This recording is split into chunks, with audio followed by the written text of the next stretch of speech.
Kaya, so, may paglibing kami ni Ryan.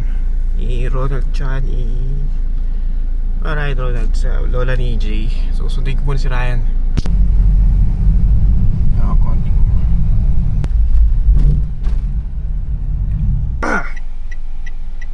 yan si Ryan. Kung ano.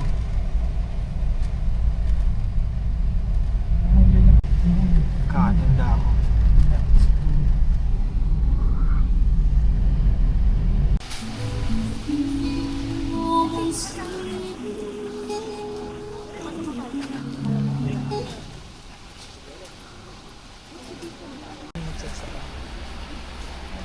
Isa ako nga pagpapapagin.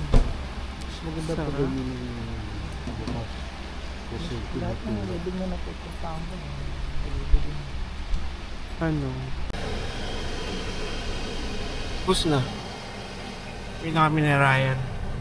Wala na rin si Art dun sa labas na. Magko-copy kami nila EJ. Eh, doon ba meron pa? Dito. Oh, yung pala yung isa pang wala. Sa ano? Coffee shop doon. Nagso-social climb kami nila EJ. Namin ng Montero ni EJ. Clear. Kami sa ano ni EJ. Sa kotse ni EJ. Super traffic. Papuntang Tabang. Kaya dito na lang kami sa Shell.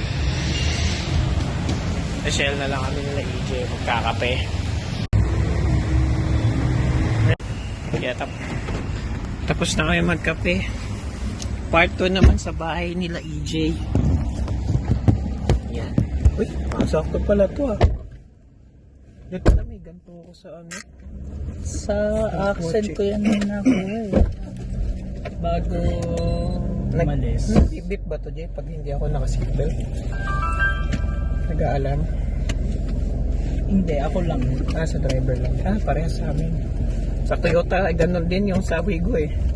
Driver lang. Magkano yung paka-change oil mo dyan? Tandaan. Fully synthetic.